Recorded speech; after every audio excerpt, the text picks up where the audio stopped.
You see, these are injuries that I've sustained.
Samba, abay mama tobe.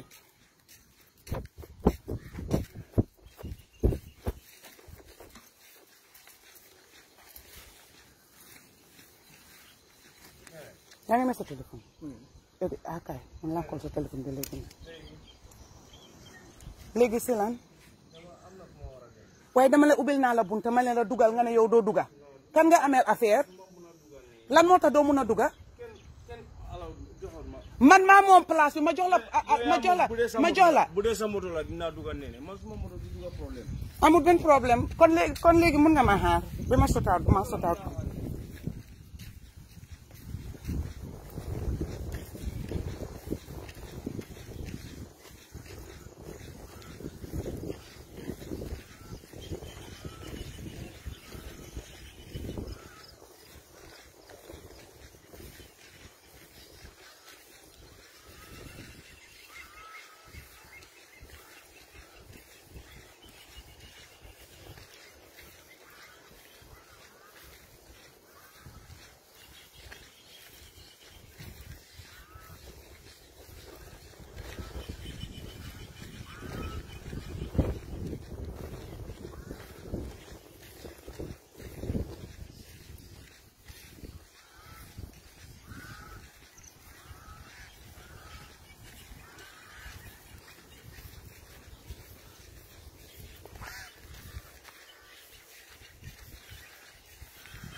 Hello, sorry.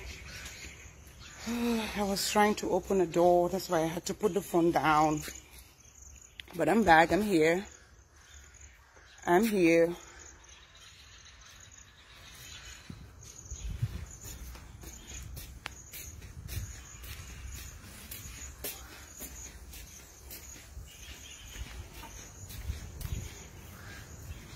I think we have ghost authorities in this country. We have ghost authorities.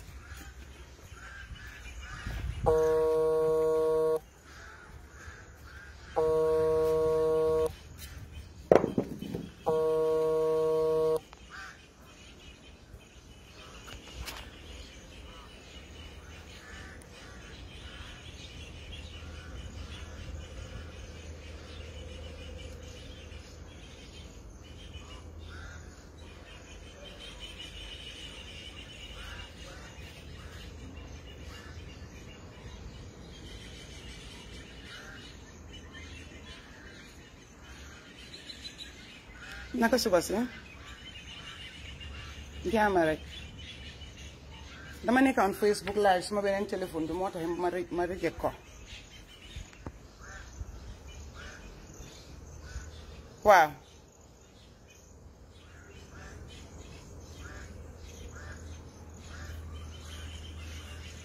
xam nga xaji yow yaa amee sa moto man maa moom suma property man I don't care ki taxaw foofu noonu parce que man teguma ko fi understand nga kooku tëj na benn bunta bi man ma dem ma ubbil ko beneen bunta ubbil naa ko bunta bi is wide open so drive your car in and follow my instructions because you are under my order man maa la indi maa la hire whatever happen I will be responsible so do the job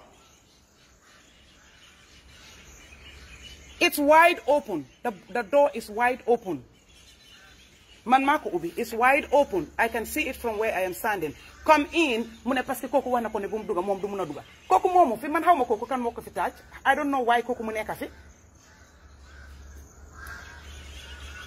those are squatters they're here illegally so why would you follow instructions illegal instruction over legal instruction I don't understand so legi su dul lol understand nga mun na delo bagage be pare mu delo ma suma xaalis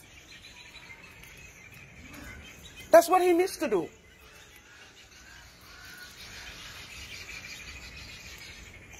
Bana.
dial is not answering. Please try again.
Guys, bear with me. I just went live on my own Facebook.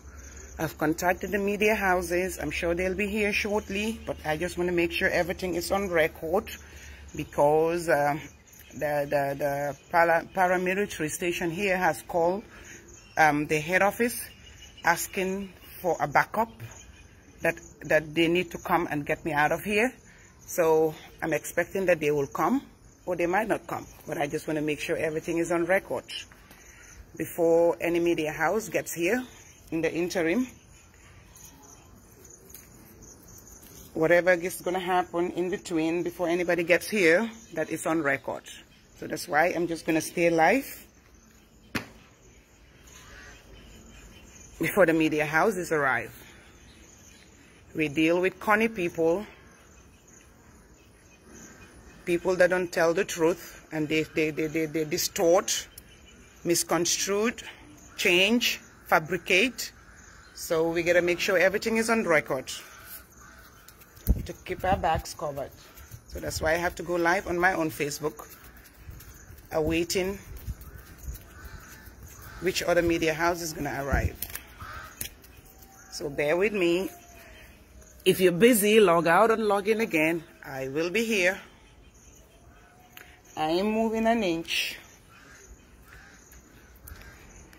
It's really amazing. The flip-flopping is just amazing.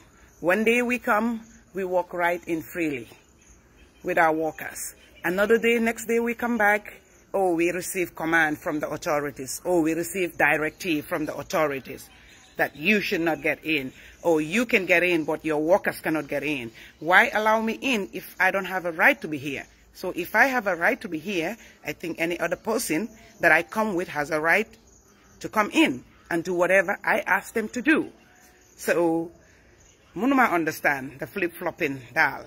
who is giving the orders, who is calling the shots, and everybody is running away from responsibilities. Whoever you reach out to, they tell you, oh, I don't know anything about this. I have no clue what's going on. This is not from me. Oh, our people have moved out already, so we have nothing to do with it.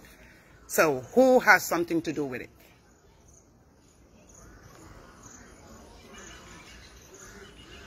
Hello? Yes, good morning. I'm good, thank you. I'm good, thank you. How is the morning? How was your weekend? Ah, that's good. I arrived this morning. Saturday, I didn't have a problem. Sunday, yesterday, I didn't have a problem. So today, I came with the masoners and everything else. And the guy said, well, he received orders that yesterday, after I left, that I should never be allowed entry again in this place. Oh, actually, I removed, there's the other gate. I broke the gate, broke it all down, it's down. But the driver said he doesn't want to enter because the guy is telling him, if you enter, you're going to have problem. Sorry?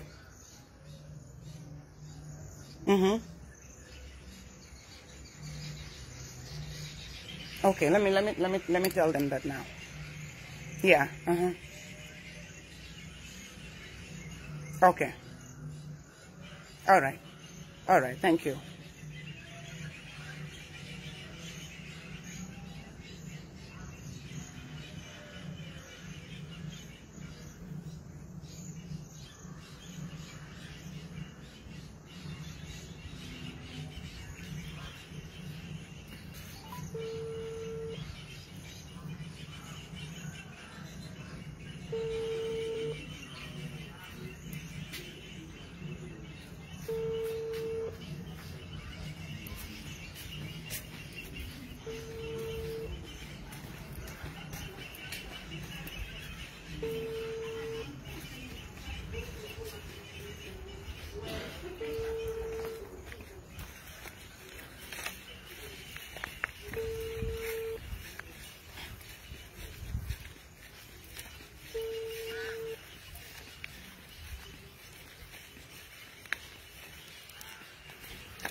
Samba, naka no Samba. Haji, so legi loy def? Da nga duga am bunu lo duga. Okay, wàccal len ko ci bunta bi fi. Tonal li nga wàcce ko jor len ko yeb ci bunta bi fofu non su liggéey kat yi ñëwé ñu dugal ko. Wàcce ko ci bunta bi fi, ci bunta bi la bo ngeen wàcce ko. Wàcce len ko fi ni yeen ngeen dem. Su liggéey kat yi excès ñom dinañ ko dugal. Luy sa problème si loolu suma bunta la wàcce ko foofu noonu. Samba arrière Samba bi fële nga wàcce ko fële. Nene you understand gis nga lu nekk gis nga yow nene mu ne lan man maa ko fay suma xaalis la may la wàcce ko fu ma bugga soo ko wàcce wut foofu noonu it's on you oo nga yóbbu ko. It's one of those things. Understand? Don't call watch it for him. I will take responsibility. But so call watch it with a female, then you can take it away. I'm a problem more. I'm a problem more. Say okay, yo key more of India, man mala Indi. Can more fay? The Mabuga they wanted it. Can more fay? Well, okay, Leganaga de Flumabuga. So they munlo de Flulumun garden. Then it's one of those two because I'm too busy. How much time to make it go back and forth? You put it right there. It's my gate. You put it where I want. You don't want to put it there, take it away. it's only those two because maa la fay transport man maa jënd suma ciment so da ngaa def lu ma bëgg su dee mun loo koo def ma aw ma si problème Haji aw ma si problème man bëgg ma sa ciment di yaaxu understand ñu waa dëgg rek man su ma ko déggee hello liggéeykat yi ñu ngi ñëw ñoom nañ ko dugal déedéet man mënuma responsible foofu parce que foofu du suma alal foofu nekkul suma alal du suma place mënuma responsible pour foofu waaye fii I can take responsibility who cares suma bunta la I don't care fii ku fi duga man la moo neex nga duga hello Haji la waaw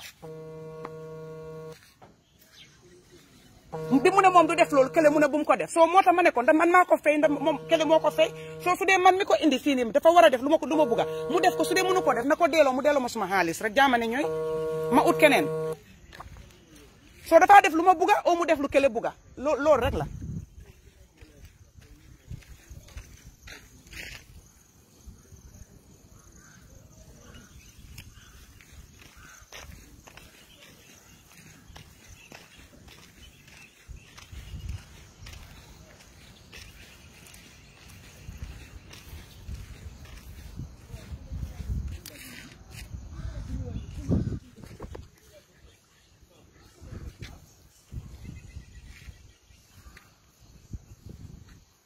naam si mbeeda bi déedéet fan dañ ko dee wéer rek soo ko wéeree di nga mën a romba dafa am danga ko dee wéer because foofu dañ ko dee ubbi nag yi awee fa waaw cek ko bu baax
Bob foo nekk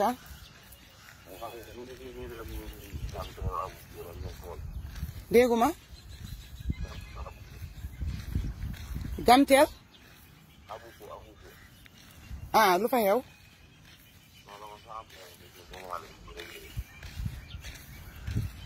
ok waaw maa ngi Bijijo waaye ñu ngi am problème ak naka lañ ko this guy Bojang guy bii nii mu ngi intercept moto bi mu ne moto bi di duga waaw bu yàgga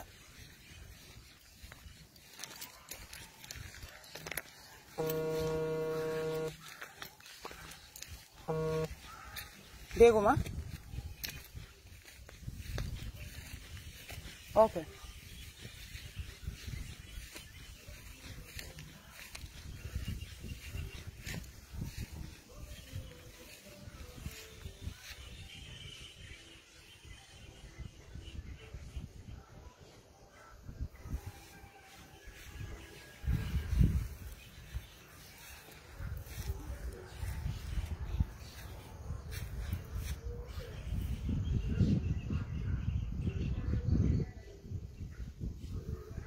Haji bul call suma beneen number bi parce que mu ngi amee maa ngi live foofu noonu callal number bi soo bëggee wax man naam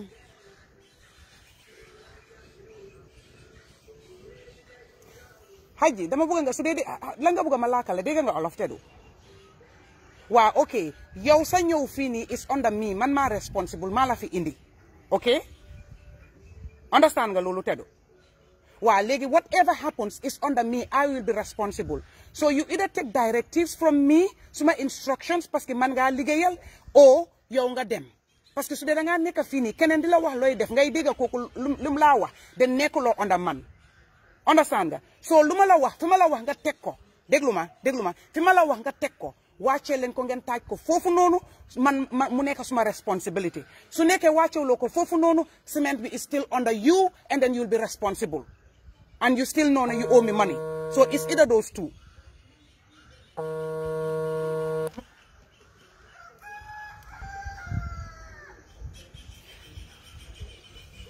Legi man do def man lima wax. Kan mo la indi fi kan mo tax nga ñew fi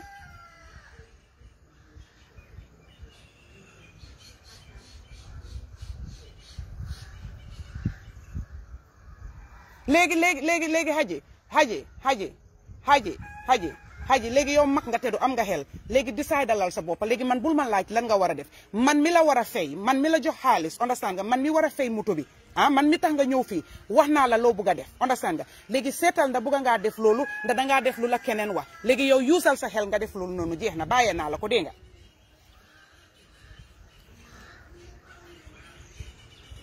léegi kon defal lu la neex man li ma la wax loolu laa bëgg nga def su dee mun la koo def then that's fine I will be responsible 100% understand nga loolu waaye wax naa la foo ko war a def ñëw naa ma wax la kon léegi seetal noo war a def dem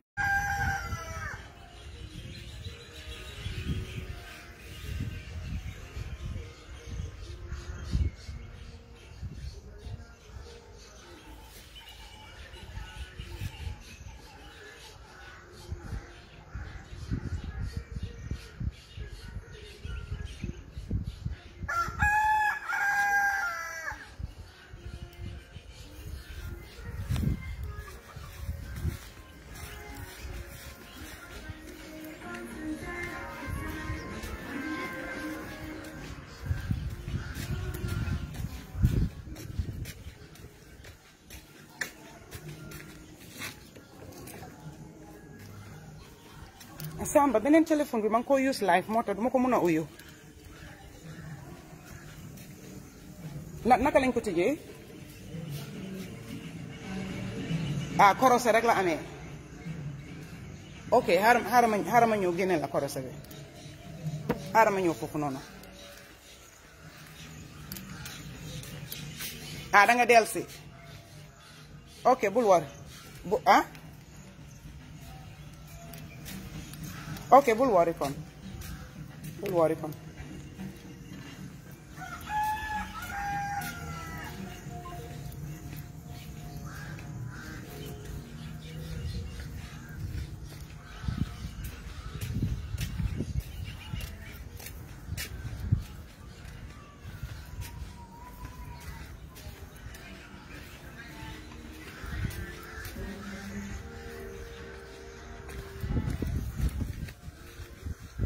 Assalamualaikum. Na ngeen def naka suba si naka neene bi mbaa defu dara ah that's good seetal ma ko bu baax waay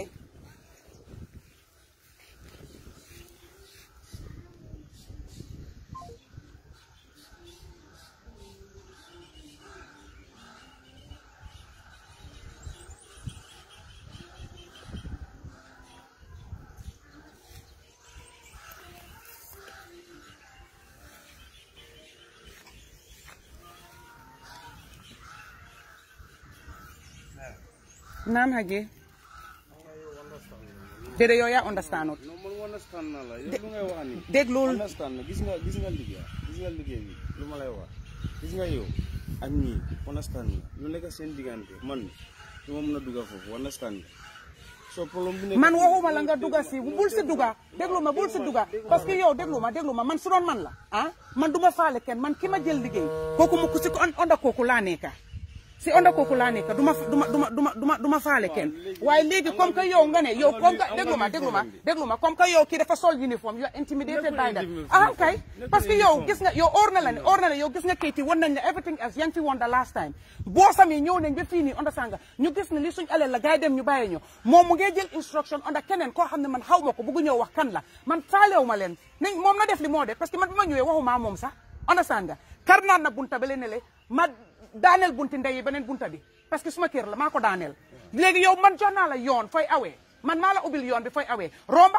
looy am affaire ak keneen man su ma doon yow amuloo pour wax ak kenn understand nga still naa bëgguloo def loolu nga ne bëgguloo dugal sa moto bi léegi wàcceel ciment bi fu ma la wax nga ne doo ko fa wàccee tamit xaj su nekkee loolu yëpp mun loo koo def nga yóbbu ko non moto kii mu ne moto du àgga fa pour wàcce so léegi fi mu nekk na mun leen koo wàccee ngeen taaj ko fa moom moom ak sa moto bu rëy bi mun loo backstand non loolu am nga loolu yëpp de man bëgguma problème diggante man ak kii jox ma sa caabi bi man ma backstand ma wàccee ciment bi léegi jox ma caabi bi man naa ko wàccee su dee yow mun loo koo def lu ma lay wax man lu ma la wax fii nii fence side fence bi ni su déedéet munuma ko am na responsible foofu këri jàmbur la am na responsible këri jàmbur la léegi soo ko fa wàccee rek borom kër bi kii samp na mu ñëw ne génnee leen ko foofu noonu aw ma right waaye su ma am right su ma bunti kër su ma fence ma ne la wàccee ko foofu noonu nga ne doo ko fa wàccee dañu waxante dëgg na yow tamit waaw kii mu ne duñu ko teg foofu waaw léegi comme que kooku ngaa jël instruction léegi demal nga jël instruction su moom du wàcce foofu léegi man olof laa la nekk de la laakal de man lu may def léegi man awma benn doole foofu noonu waaw léegi jeex na léegi seetal rek lu la sa xel mel nga def loolu Haji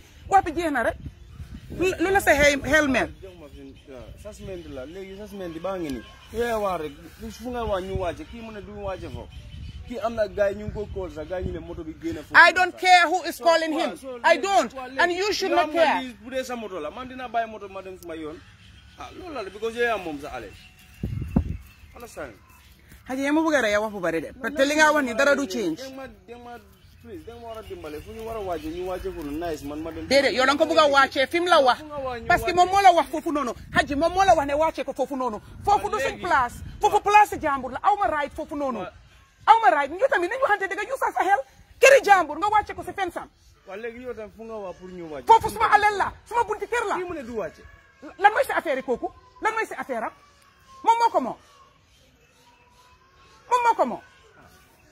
yéen tamit moom tam si keneen la nekk mu ngay wax man ki yaaw ma si kum nekk ki yaaw ma si kooku kum nekk ki yaaw ma kooku si kum nekk du suma affaire man taaju ma ko fi déedéet yow yaa bëgg a sonal sa bopp yow yaa bëgg a sonal sa bopp xam nga man su ma amoon dool déglu ma dama la laajte ba pare bala may ñëw man dama la laajte ba pare bi man dama la laajte waaye li ma la wax mooy man maa laa fay soo ñëwee nga loolu du ma mën a def loolu du ma mën a def loolu de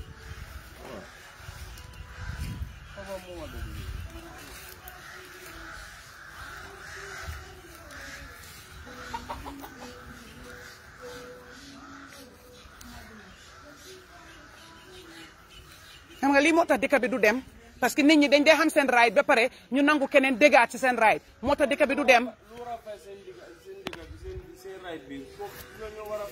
yow dëkkuloo fi yow si nga ñi ko war a fight si nga war a bokka parce que fii nga dëkka parce que su yëpp correcté yow si nga see baaneexu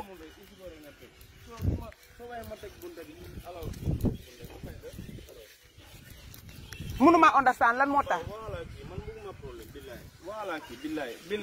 jox ma wax ak moom jox ma kaay Paa Babou déglu ma hello Paa Babou ok this is the thing it's simple Haji man maa ko xaaye man maa ko fay maa jënd suma ciment maa fay suma xaalis maa fay transportation maa fay loading te man may fay offloading léegi ñëw na ba fii nii understand nga beneen bunta main gate bi gars yi dañ ko tëj kooku mun a dafa awee man maa dem dama daaneel bunta bi on my own maa daaneel the other side parce que am na benn bunta waaye dafa xaw a yaaxu tuuti dañ ko taka yooyu noonu ma daaneel foofu noonu ma ubbi ko bunti kër la de waaye bunta bi dafa xaw a yaaxu it's not like a correct door waaye dañ ko defaroon yëpp soo ma daaneel foofu yëpp ubbi foofu noonu ma ne ko dugal mu naka góor a naka lañ ko xatee góor bi ne ko bu mu fa duga mu ne moom du mun a duga léegi yow bi ma koole ma wax loolu mu ne moom dafa war a dem ma ne ko ma won ko fu mu war a wàccee semaine bi si bunta bi foofu noonu nga xam ne labourers yi ñu ngi ñëw su ñëwee dañ ko eno rek ñu dugaa moom góor bi ne ko bu mu ko wàcce fu na ko wàccee si fence jàmbur ma ne ko man awma control over fence jàmbur parce que foofu këri jàmbur la I don't have right over it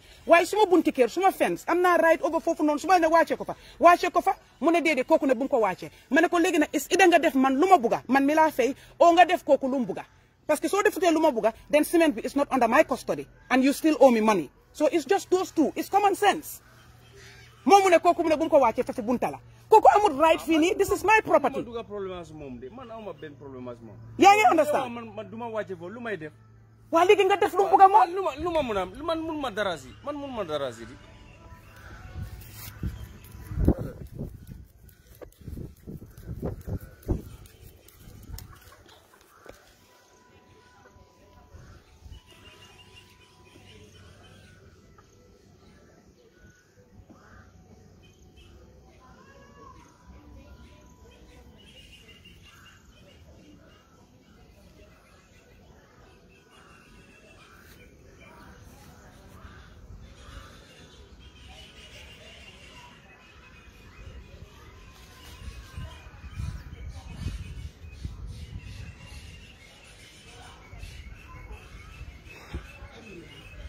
ah yaa ma doon call waaw because ma phone bi mu ngi nekk live moo taxit yaa moo tax ma ko doon dëjëk te fekk ma doon wax si phone bi nii yaa naka suba si yaa ngi okay this is just fucking crazy, man. This is crazy. Man, you take charge of my telephone. They were trying to stop me from getting. I was like, what? You crazy? I'm getting in. You want to stop from no, my authorities, what? Tell your authorities we are back here and we are here. We're inside. That's it. I just don't get it. Kimo nekk sama problem. Understand? Ñëw na indi cement bi. Yeah. Mu ñëw gaay ñu ne waa déglul yow haji understand li nga ragal moo fa nekkul yow ki man maa ko hire understand man maa jënd cement bi man maa ko indi moom mu ngi nekk under our authority the organisation because ñun ñoo ko indi fii nii whatever happens we will be responsible wax naa ko mu duga mu ne kooku noonu ne bu mu duga man maa daaneel bunta boobu I opened it wide open I created space for you to come in kooku ne ko bul duga mu ne du duga léegi final mu ne fa war a dem parce que time wàcceel cement bi si bunta bi foofu noonu understand nga kooku ne bu mu ko fa wàcce so now you're not doing anything that I'm telling you to do then go wala noonu defal naka dañoo waxtaan understand ma déglu ma xam nga right now yow amul dara lu tegu sa kaw comme nañ la xaaya contract la indi ma li dafa ma li business la ku la xaaya moo ñëw tegal ma ko fii nga dem sa yoon kii mu ne du teg lu may def kanun ku nekk sécurité dafa suuf man asina dañoo teg waaw léegi ñu dem teg kay dañoo teg kay dañoo teg bañ a teg dañoo teg bu nu yoo ñàkk a teg kay dañoo teg déedéet doo xeex moom doo xeex man bi ma ñëwee dafa woon ne du ma dugg waaye dugg naa dafa kii xam nga yow loo mën a fay déedéet waaye xam nga lan la yéen a def seen bopp dafa parce que yéen a ko wane da ngeen ragal moo tax non nekkul ragal man suma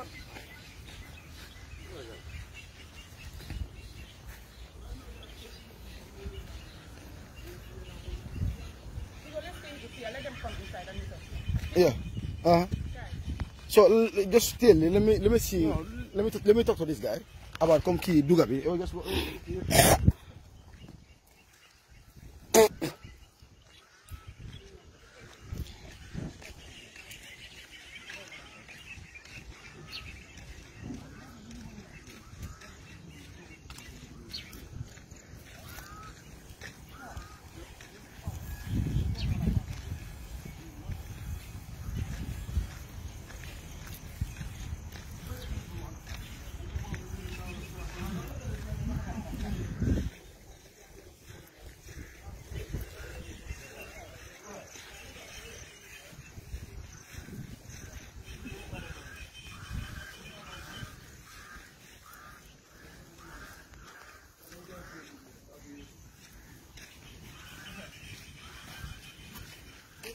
Yeah, it's amazing. It's amazing.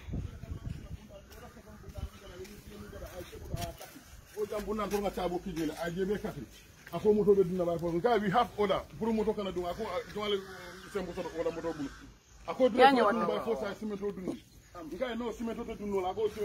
Ñaata nga ko war a jox? Huh? Yaay driver bi. Na ya def ñaata la? Sédité bëgguma fi seeta wax ma ñaata la xaw ma fan nga jógee. Ñaata la fu jógee foofu noonu?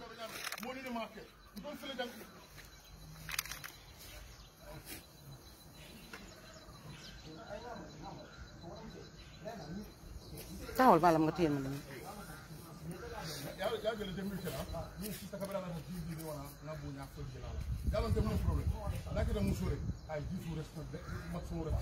I do not like that tone. I don't like that tone. Don't address me because I'm a woman. No, I'm a Gambian. I am a Gambian. I don't like that stereotypical thing. I'm a woman. That's why you behaving the way you behaving. I'm a Gambian. Treat me like a human being.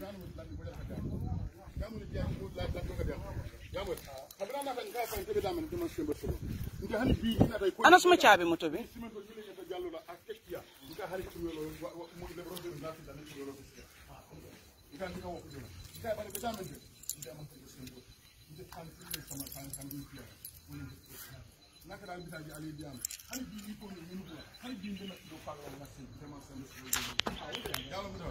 Baal ma teel ma.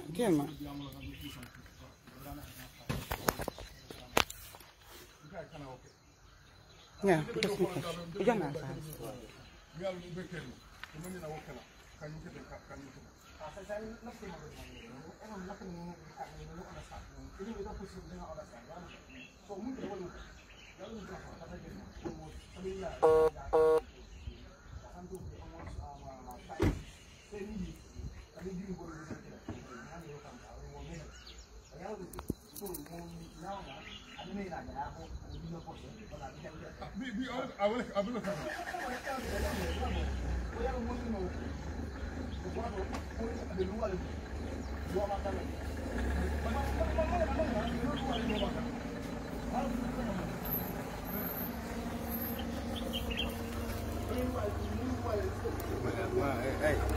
Camera, come on. Huh? No, nyim live video. Abu kata domon.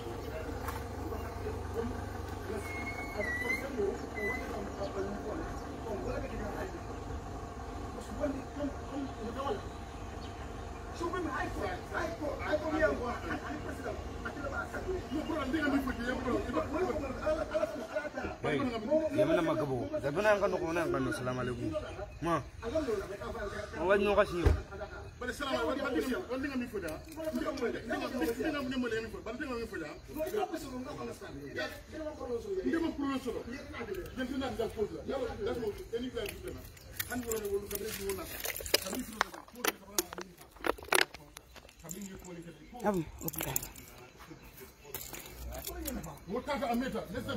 Maybe less than 1 hour.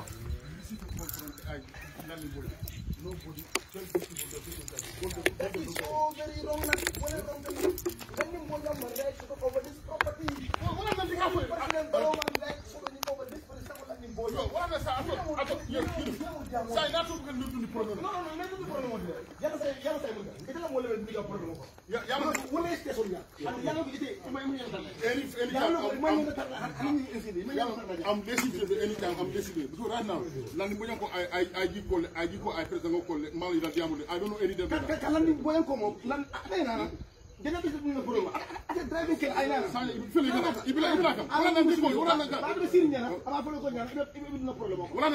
I saw those time. These people are coming. Come.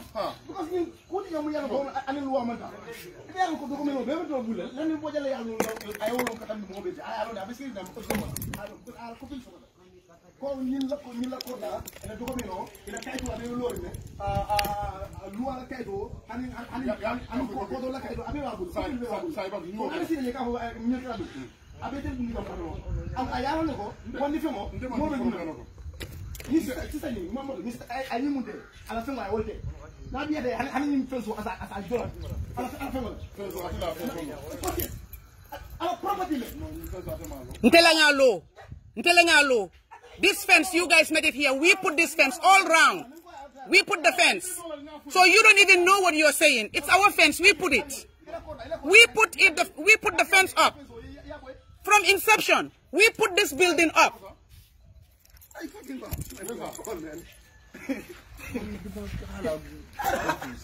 don't get it, man.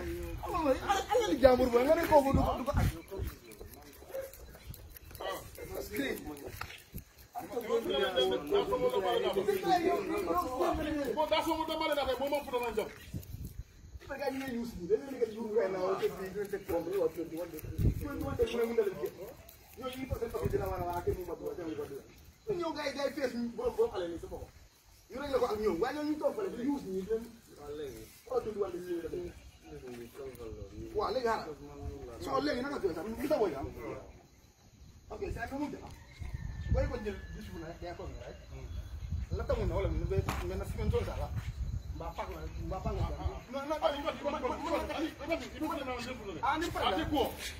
It's interesting, guys. Yes, he said he just spoke to his boss, Sgt Bojang, who said he spoke to the IGP. The IGP said he spoke to the president, and they said they should not allow us entry. Amazing, right? Yes. So this is a chain of command. You all heard it from the officer's mouth because he called Sgt Bojang.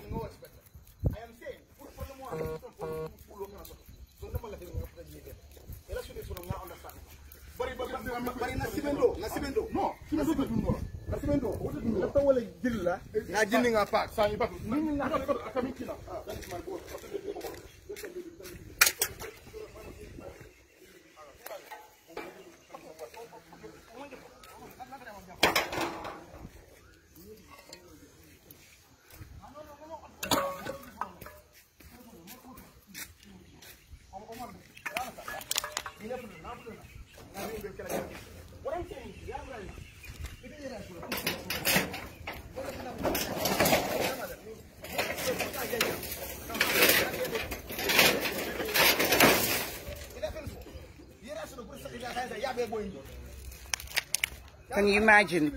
They put a padlock on the main gate and I put the damn fence down. I knocked the fence down.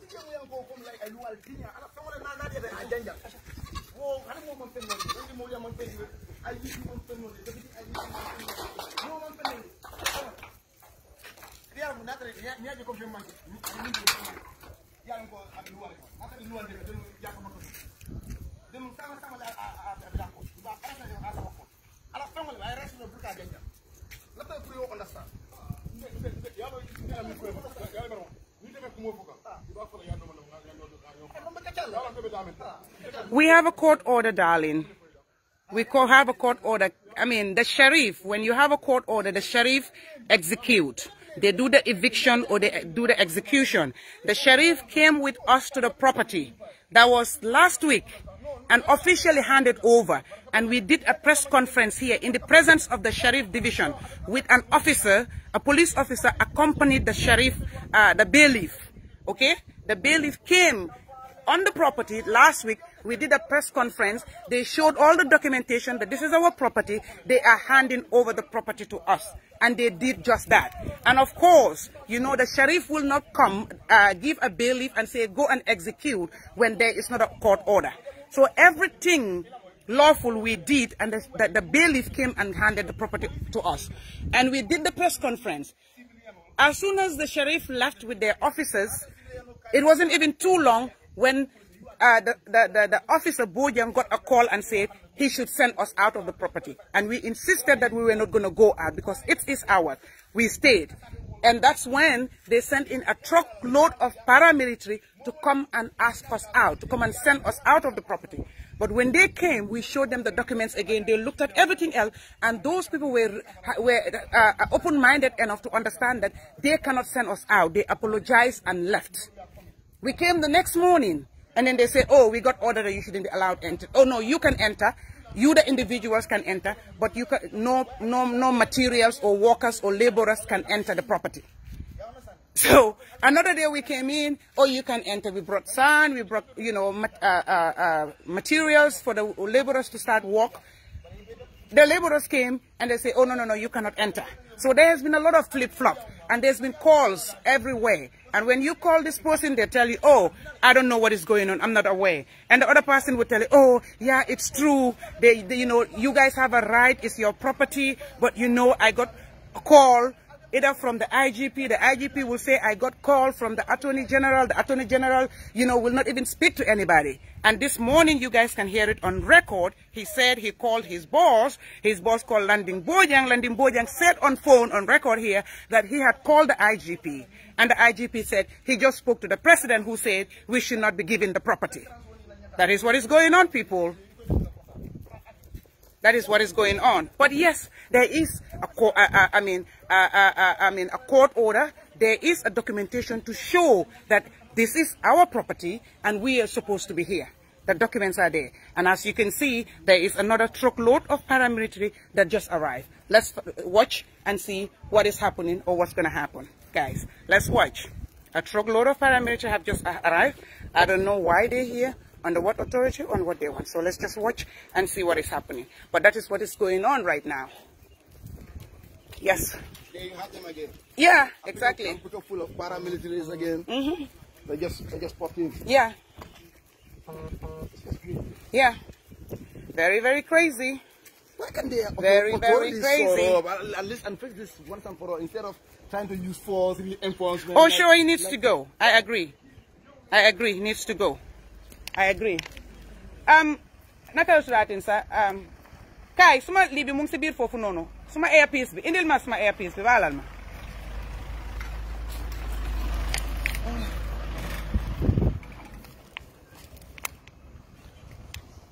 This is just crazy, man. This is crazy.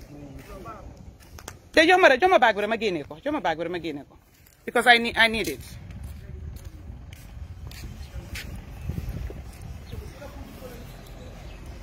Hara.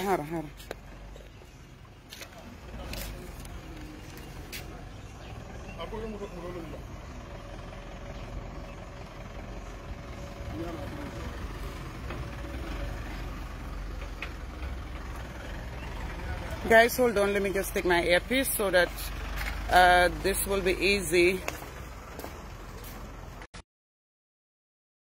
I've resumed back again. Yeah, I've resumed back again.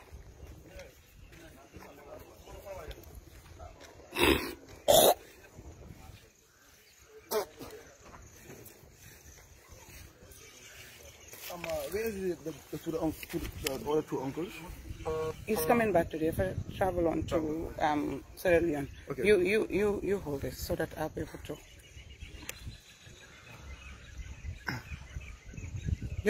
Why you not a call? Just make sure they're hearing you.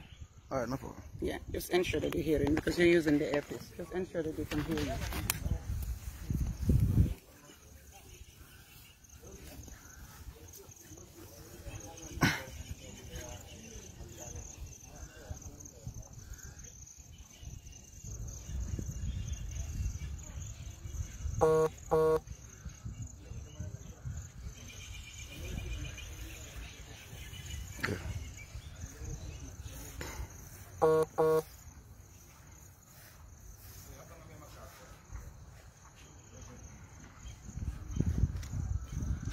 Okay, as you guys can see, when we came in, they said we will not get in. But since it's our property and we felt like it's our property, we happened to damage the gate. That's what we did. We damaged the gate, the entire gate. It was vandalized by us. We did that. It's on record. You can see it. And now they came with an reinforcement with their pickup parked right at the gate. This couldn't be more of a trespass than anything. So this is the situation right now, as you can see. That's the situation we are in. Not even after the judge made a judgment to declare that this property is fully and only owned by us. We owned it. We own this place. We have all the documents, everything documented, everything from paper to paper. The judge made his judgment that this place is fully owned by us. And here we are again with a reinforcement team with their pickup saying that we won't have access to our own property. Now can you believe this? And that's a blockage right now. You can see the blockage. They came with their pickup. That was after we vandalized our own door that we put in here. We vandalized it. Proudly and pridely vandalized it. Now they're blocking that door. That way our properties and our stuff will get in. So that's the situation we are in here right now, as you can see. And they know we will not retreat. They know that. They know that. So this is it, guys. It's just crazy. Nobody will ever believe this will happen in this country again. But that's what's happening. Yes. That is what is happening. There we go. There we go. And the truck outside that you can see outside there, that's our truck. Fully packed with bags of cement and all that. We are supposed to start the renovations and everything. So as the clinic will continue on its process like it used to be. But then there's no possibility to that. Because the gate is blocked and they're saying the truck won't get in. So there we go. IGP Landing Bojang just called him. And that's from IGP Landing Bojang. Because after we spoke to the gate officer, that's what he told us. He was speaking to IGP Landing Bojang, who gave these authorities to make sure there will be an reinforcement. You can see them, right? They're right here, all over. They came in with a pickup full of police officers. So that's the situation for now.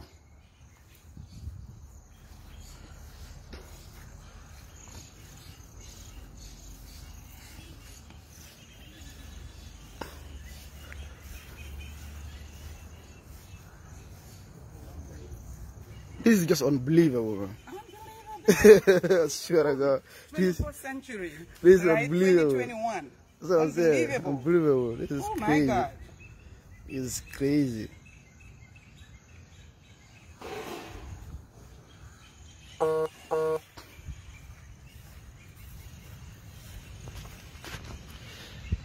Have you spoken to Flex? Yeah. Okay, let me call him.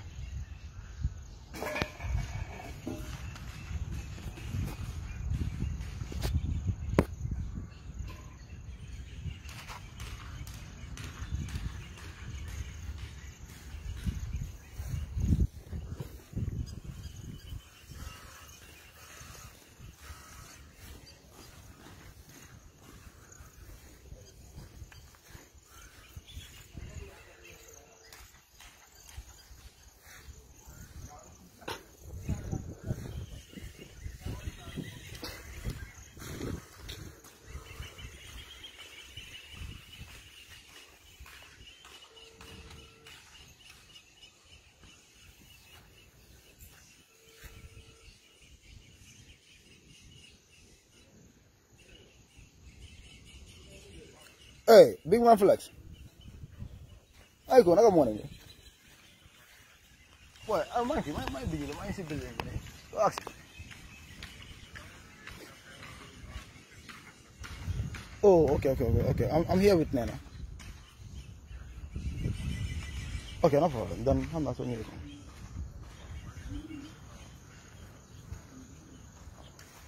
Okay, I'm alright.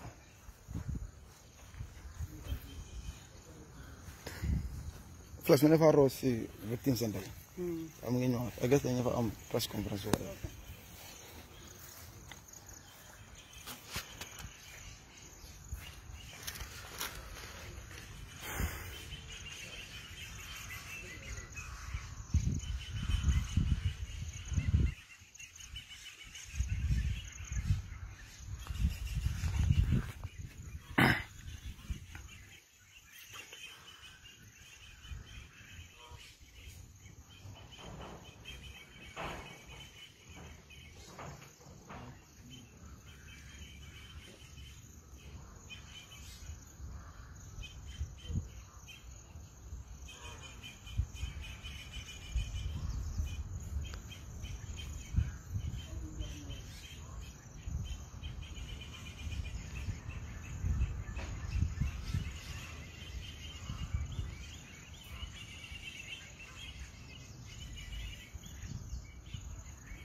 As you can see, that's one of their pickups. They just came in with their pickup packed. It's two of them, like they both are fully filled with paramilitaries. And as they said, they were called by Sgt Bojang, or whoever that guy is, to show up and make sure we don't get in with our cements. So that's the situation right now.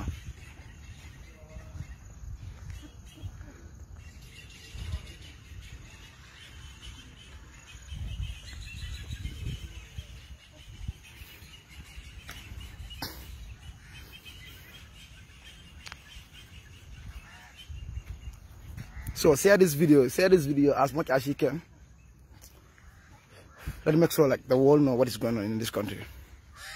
Because this is unbelievable. I would not have believed this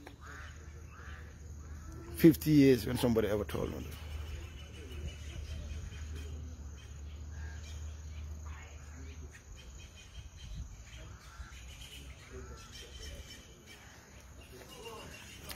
Yes, Kemo said it. Of course, we will get their names. We will surely do that. But for now, as it stands, when they came in, they just got themselves packed at one point. That's right there. You see? The whole trip was just packed there. But as soon as they approach us, we'll make sure we know who and who are there, who sent them in. We'll make sure they identify themselves as officers with their names and addresses and everything. They know we are not dumb. They know, bro. Never mind. They know.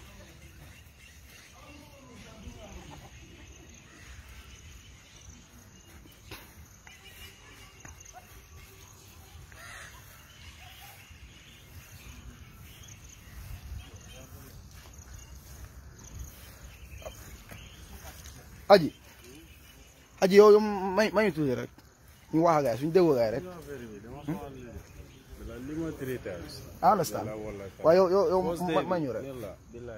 I'm very powerful rek billahi. No, deug na am nga man amo doole ci bu wacce fi lumay def bu wacc. Amna why yow dina mu ne bay force dugal. Ma dugal bay force mo moto. Non dafa naka dinañ la compétir ci sa time bi ak bu wër. Gis nga ci mel nañ ko régler. Man ko dimbal ko jaay. Man kero amul fu mu ko wacce. Man ma jël ko dem ko yob ko ci boutique.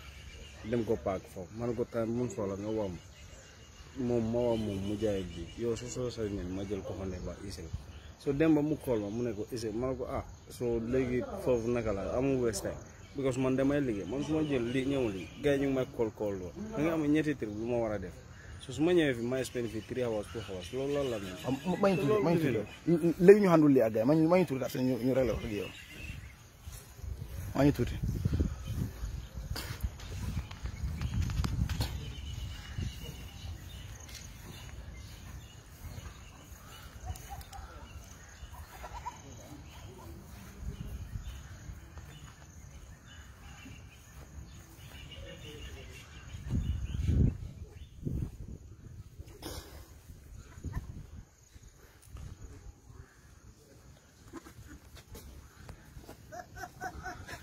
As you can hear on in the background, that's the truck driver talking there. When I say the truck driver, I mean the truck driver that you can see him right over there. He's the truck driver that we hired to bring us all the cements for us to start the renovations and everything in here, the work, in short. But then again, he's complaining that he has been here like almost 2 hours, 1 hour 30 minutes without getting in. And his truck is still parked outside and he has a work to do. And these police officers are saying that we won't get in. So can you just believe that? It's unbelievable.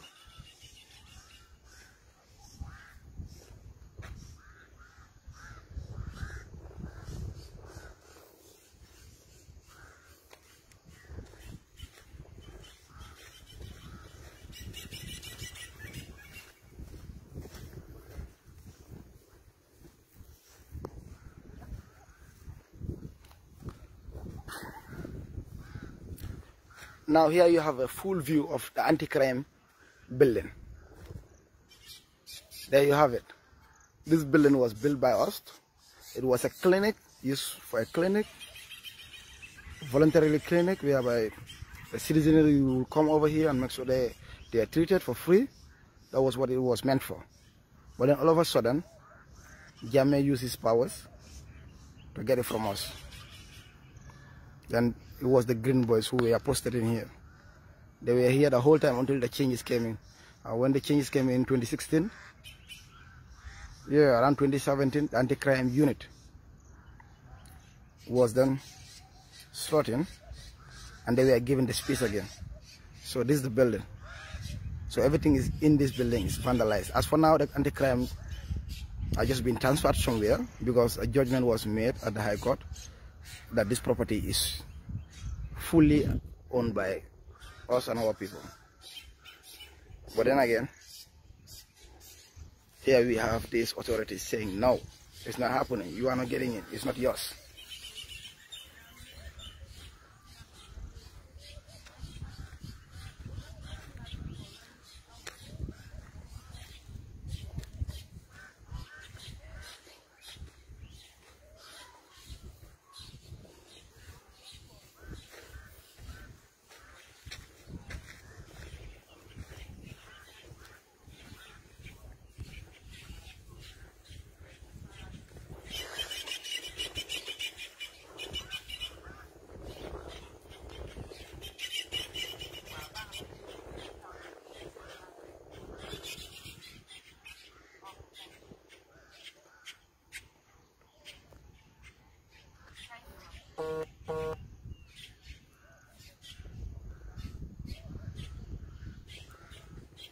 Nene, I was thinking, we approach them, because what they did right now is they use their truck to block the vandalized gate, right?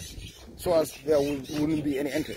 Since they came in and they did that, how about we approach them? Because they're not talking to us. They just came and get themselves parked over there. Dr. Sisi is calling. Okay. Okay. Well, you call him through there.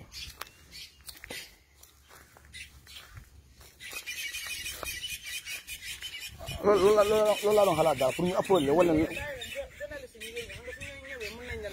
Ask those questions, right? Okay. They can ask them the question. Okay, good. Cool.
Okay. Mana orang bawa mana tahu itu? Korang ni lah. Kemudian settings mereka. Okay. Tak, segini mau korang. Jadi, kamera kopos.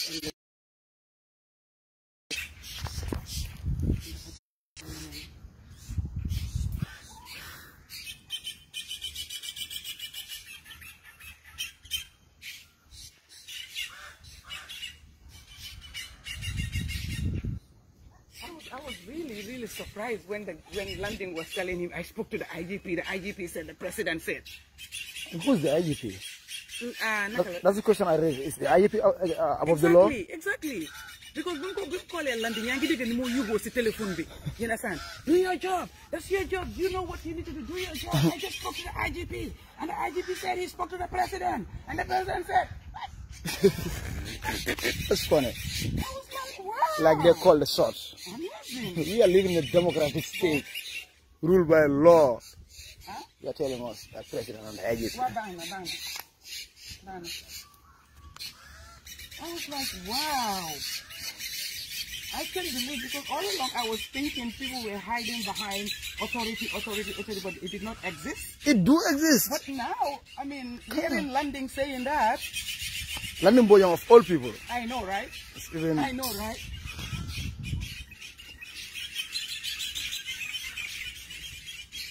Because last week the IGP was saying it's the Attorney General that called him. So today, the IGP is saying the president. So all I want to do is leadership. Executive orders. Things are coming from left, right, center. Executive left, right, orders. center. That's what is happening. Everybody is calling the shots. Everybody is flexing their muscles Yeah. based on the kind of power that is vested on them, or supposedly vested on them. Because if they're just using the powers by their positions, they'll be doing the right thing.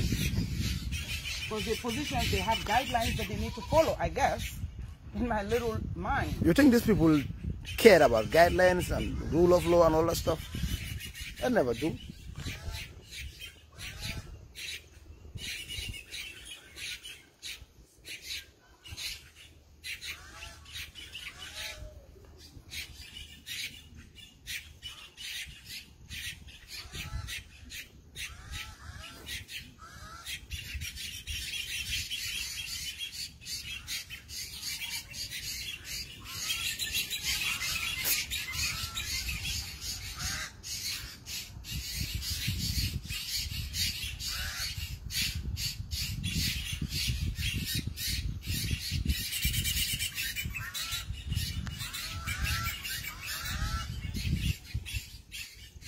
It's like we have so many people that just locked in.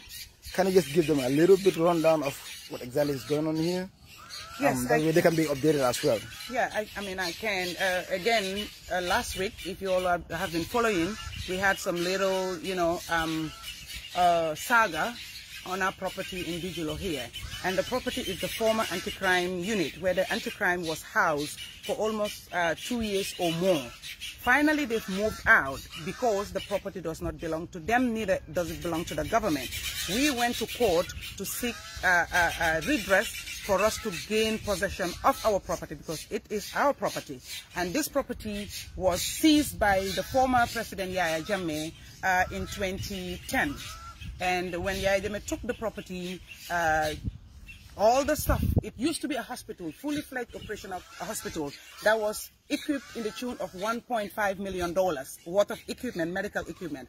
It was operational and people were using it. It was giving out outstanding service, state-of-the-art hospital. But Yahya Jammeh closed it out, and that was the time when he started that alternative treatment, the AIDS treatment procedures, or whatever anyone will call it. That was the time. Closed it out without any reason given. The founders were arrested and taken to NIA. They were there for about the third day, because the American citizens, the American government intervened, and they were flown out of the country and taken back to the US. So that's where they were. And this country, this place was taken over by the Jammeh regime. The soldiers were here. And at some point in time, the Green Boys came in because it was empty. All the equipment, everything else were taken away, and nobody can account for it. So fast forward in 2016, 2017, when this new regime, the Barrow regime, took over, they evicted.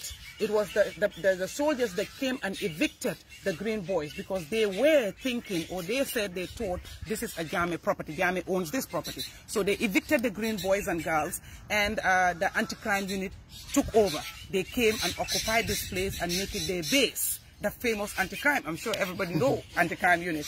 So, even when that anti-crime came in here, we were already engaging the government, because we started engaging the government in 2018 to get back the property. But they make it look like it is a Jame property and it is it is a subject of the Jame Commission. We did our findings, we went to the registrar, we went to the courts, we did everything possible. We realized that it is not a subject of the Jame Commission because this property was never changed. The lease was never changed into Jame,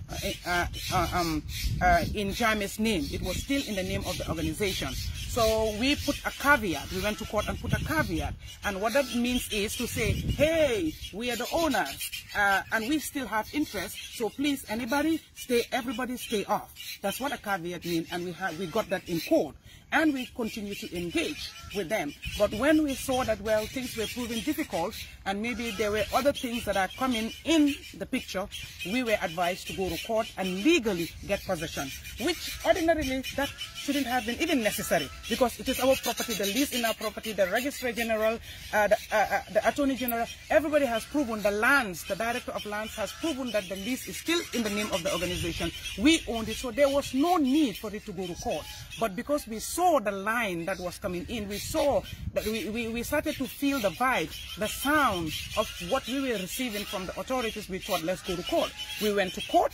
The court looked at the whole thing and saw that there was no need for even us to go to court. But since we were in court, they gave us possession. They ruled that it is our property and we should take it over and do whatever we wanted to do. We got that at some point in time after the court judgment. Can you imagine? After a court judgment, the Director of Lands wrote to us and said, well, we know it's your property, but we are giving you 21 days for you to claim it. It's your property. Why claim for it? You know, so that's what the letter said. But again, and that letter, they did it in a very, very funny way. The P.O. box that the organization was using, that was since operation in 2002, when we came into this country, that was the P.O. box that they sent the letter to. Okay, and that P.O. box, remember, in 2010, we were sent out of the country and we did not exist, we did not operate until in 2018, 17, 18, when we started to re-engage again. All right, so they sent it there. Of course, we wouldn't know, we didn't see the letter. And then at some point in time, they wrote another letter. They claimed to write another letter to us telling us, oh, we gave you 21 days, but you did not claim, so we have finally revoked the lease. Okay, now, they sent that to the post office again. They claimed they sent it to the post office. And then we were engaging with the Director of Land, the Minister's office, ministry and all that. At some point in time, we were requesting for, because they asked us that we owe, there was no rates paid since we left the country in 2010 until 2018. There was no rates paid for the property. So we were like, you know, why do we have to pay for the rates? Because we were not occupying it, we were not using it, we were sent out, and not on our own accord, but we were forcefully sent out of the country. So, but then, you know, after we were advised that, you know what, don't push and pull with them. If they charge you for the rate, because the property is still in your name, the lease is still in your name, just go ahead and pay it. Okay, we requested for an invoice. They provided us with an invoice, okay, from the Director of Lands, Keba Sisi. They gave us an invoice in the tune of $589,000. All right, in excess of $589,000. We paid it. They provided us with their bank details. We paid it to the central bank, their account in central bank. They gave us BBAN account number. So we used our EcoBank account and transferred the money and provided a receipt, which we took to the Director of Land. So they said, okay, they were going to issue us with an official receipt, but their systems were down. Okay, the systems were down week in, week out, week in, week out. I've been following up almost every other day or every week. I go in there to seek for the receipt. At some point in time, and then finally one day I went, they say, well, the system is up, because I've been in contact with the accountant. So when he alerted me that the system is up, I went in there. The receipt was printed, everything was gone, and then taken, I went with the accountant to the Director of Lands office for him to sign the receipt and issue it me. So when we walked in there, that's when the director was like, oh, you know what, leave it with me, I'll talk to her because I have news to give to her. So the accountant left, I was in the director's office, and the director said, oh, no, you know what, I cannot issue you with an official receipt because I've been asked not to. Who asked you? My boss at the ministry. Why? He said, because government has taken over this land. I say, when? There is already a court order, you know, a judgment from the court that this is ours and we should take it. And if that's the case, why did you collect our money? Because you've already collected our money, and, you know, in excess of 589. Why charge us when you know you're not even willing to give it to us, or you have no plans to give us back the property? And so what are you going to do? The money is already in your account. You've acknowledged. Now the receipt is here on your table. It's just a matter of signing it and giving it back to me. We have the proof of the transfer from our bank, which we provided to you. You confirm, because normally when you make the payment, the system is so bogus and analog. You make the payment, even though when you take the receipt from your bank, the RTGS receipt, to them, they still have to take that to the accountant general, or for the accountant general to verify with the central bank if the payment has been effected. So it took a month or two for that verification to be done. And they called me and said they have verified and the money is in their account. I should go for the receipt. Only for that day, the director said I cannot issue you with the receipt. Well, I left. So I said, okay, where are the letters that you claim that you sent? He said, okay, I can provide you with a copy, but not now. So it took 3 weeks for me to see the copy of those letters. And the letters, I mean the letter to tell us that this is your property, but we're giving you 21 days to claim it. If not, we'll take it back. And then because we did not claim it in 21 days, they wrote another letter to say we have finally revoked the letter. So those two letters. So I said, give me a copy. Let me take it, because I need to go and call my people in Virginia and have a conference call to tell them this is what is going on. It took 3 weeks for him to provide a copy of that letter. So if the letter existed, you send me that letter that is important. You should have a copy right there in your office, that when I request for it, it just takes you for you to turn and get a copy and provide it to me. But it took 3 weeks. But finally they provided those copies, that the letters were written prior. Anyways, when we got that, we had to go back to the High Court and say this is what is going on. The High Court looked through it. They came to court, sent their lawyers, and again, when everything was said and done, they are the ones that came to court and conceded. Okay, they came to court and conceded and say, oops, okay, you know what? We don't have a case, we are conceding. And the judgment even said it. So they consider and say, we don't have a case, it's their property, we are withdrawing. They withdrew, and then a judgment was entered in our favor yet again the second time. And a writ of possession was done. The sheriff was notified. The attorney general was notified. The inspector general was notified. The IGP was notified. The minister of lands was notified. The sheriff was notified. And the sheriff was given the instruction to issue an eviction notice, which the sheriff did issue an eviction notice. And also escort us in here. Yes. Exactly, issue an eviction notice. That was even before we came here, you know. So when that was done, they engaged and said, the IGP and the Minister of Interior said, okay, we got this notice, it's your property, we got the eviction notice, and we are not above the law, but please give us time so that we will find a place we can take our people. Because it's not only one person, two people, it's a whole force, it's a unit. We need time so that we can take them somewhere. So we said, okay, being reasonable, we say, fine, we cannot, you know, force until you need to get out today, we can do that. So we agreed on a timeline. They failed on the timeline. We wrote another letter and say, oops, what's happening? You failed on the timeline, and we are still waiting. They engage again and say, please give us more time. So basically, the police, under the leadership of Yankuba Sonko, has been very, very cooperative. For him, every time we engage, he said, please allow us time. I'm engaging with my authorities to provide us with a place or where to go or whatever. And we've been really, really dialoguing and communicating with him. Everybody else, they ignore, they either don't answer or they don't respond to the letters, and they always flex their muscle, and the responses we get, oh, don't worry, government has taken over the land, or government has the right to take over the land. That's the vibe we get from everybody else. But finally, the anti-crime unit has moved out. Remember, we've waited 2 years. The first judgment we got was in September of 2019. That's when we got the first judgment to say it's your property. So since September of 2019, until date, we've been waiting. Finally, the anti-crime has moved out.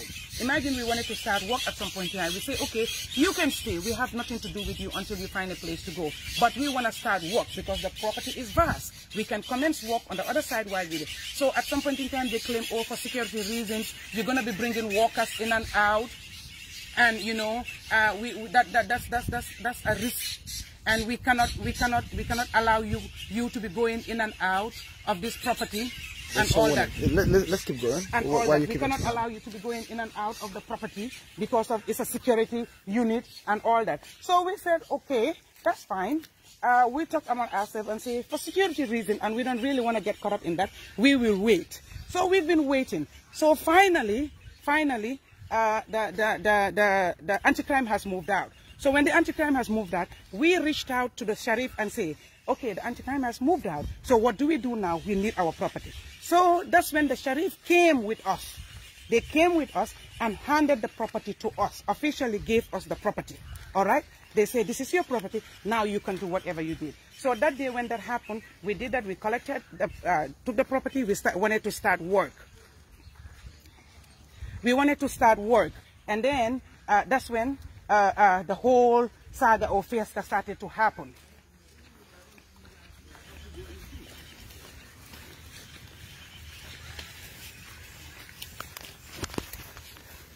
Hello?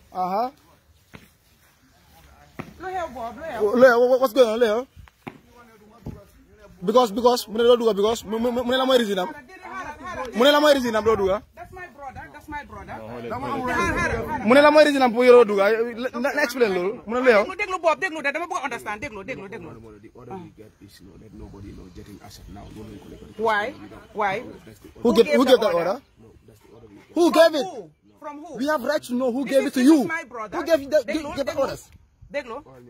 This is my brother because I feel unsafe right now being here. So I called the house and say, let him come. That's why he left his work from work and come to be with me to make sure I'm safe. This is my brother. We live in the same house. Okay? Even if he's not a brother, as long as you give him the right to get in, we give him the right to No. That's what I'm saying. This is our property. It's not owned by nobody else. It's ours. This is our property. These are our properties. You guys have no say over here. You cannot tell nobody to get in or nobody to get out. That's a decision we will make, not you guys. You need to understand that. Hi.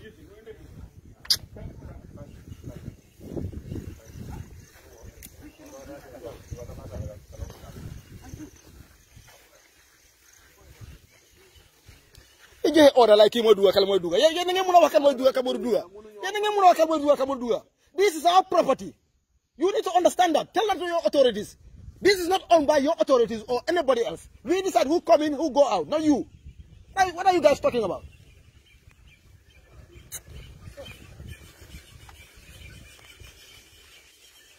So again, as you can see, this is what is happening, okay? Our own property, yeah. My brother came in, and then they say you are not coming in. Under what authority? We got authorities. And they will never tell who authority. Just authority. Exactly. Authorities. What authority gave you that order? I don't know. Get authority. Which authority? I still don't know where the authorities are coming from. So this is what we are going through. I mean, these are junior officers that they will send here to use them as scapegoat, as pawn, when the so-called authorities are in their office giving directives. Giving directives, unlawful directives, unlawful, illegal directives to junior officers. So junior officers, for them to come here and put them in trouble. To execute. Innocent young men, you put them into trouble. When things go bad, you sit in your office and say, I don't know. I don't know. How many times have they put these people in trouble? The TRC was a perfect example for that. Exactly. They all run away from responsibility, and they gave it to the genius. No, we were not aware. It was the genius that did it. The genius that did it. We didn't aware. When they gave all the orders in their office, sitting in their office, telling these people, do this, do that. Why can't they come themselves? They have all the copies of this whole process. They have copy of everything. They know what is going on. They know it. So they are sending you guys to come here to do the dirty job, right?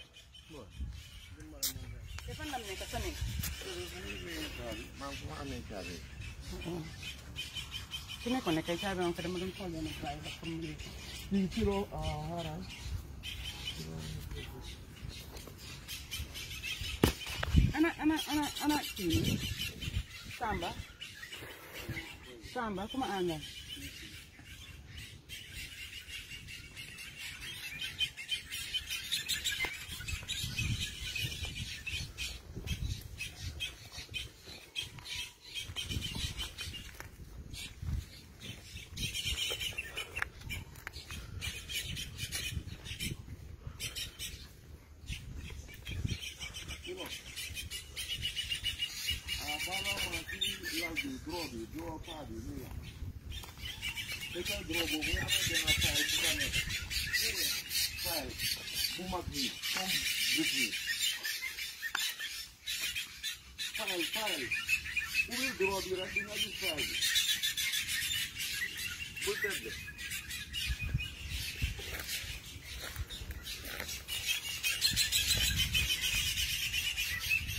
I guess after making that call, you can just finish off the narration. So you will do.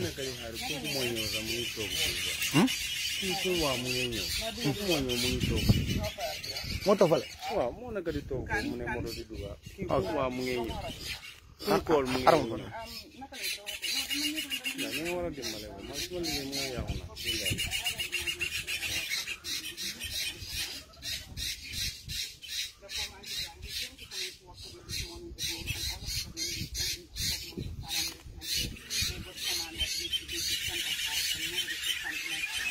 So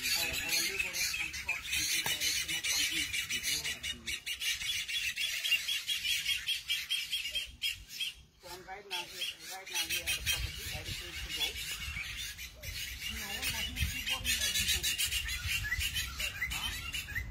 Inside.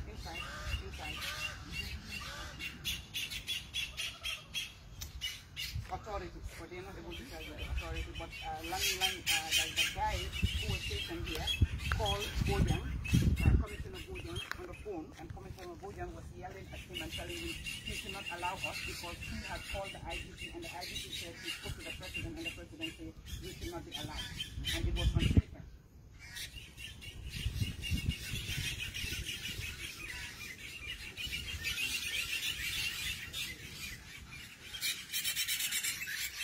Even though last week we came and did a press conference here, the sheriff came and handed off the property, gave us possession, but they still, flaunting the court order. They don't wanna follow the court order.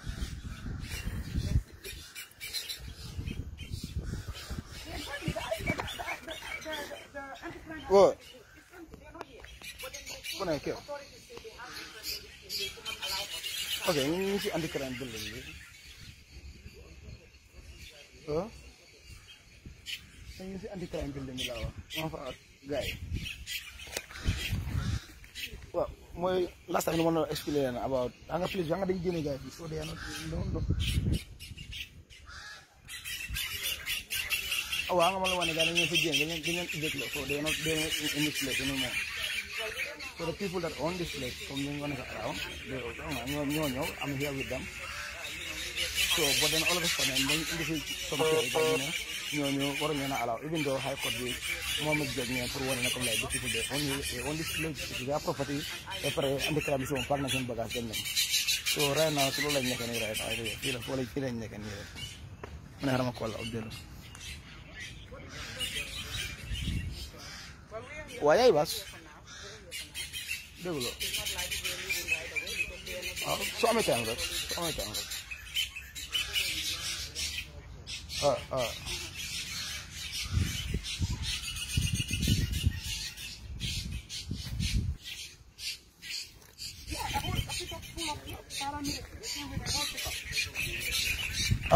I guess they just moved their pickup from the gate. That's what they did. Right now, you can tell. They moved. Okay, all right.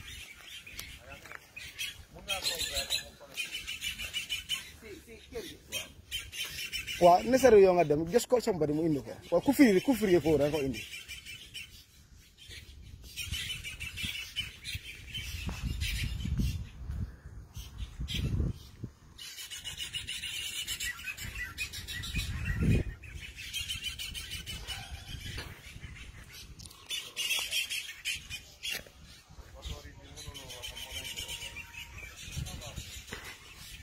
Okay, guys. Let me give you a quick rundown of this place, and I mean the anti-crime building itself. The place they were doing their dirty operation, having our youth party here, you see. This was the place. This was the operational place where they were packed, our youth were packed crazily. You can tell this place is shit. This is when the anti-crime invaded this place. Now, we are having this information that they were taken to somewhere around Yundum or Farat or whatever they call it. As for now, all we have here are goats, poops of goats, and stuff. You see, everything is vandalized. From the doors, the ceilings, the sockets, everything is just vandalized now. Now, mind you, this place used to be a hospital. Where we have voluntary doctors coming all the way from states and all those places, giving free treatment to our people. And this is how it is done now. You see, the entire place is just vandalized. This was the anti-crime place. It used to be a clinic, a very nice clinic. So it was turned from a clinic to a green girls and boys yard, from a green boys and girls yard to an anti-crime space. They have evaded None of them are here now. It's just a empty building.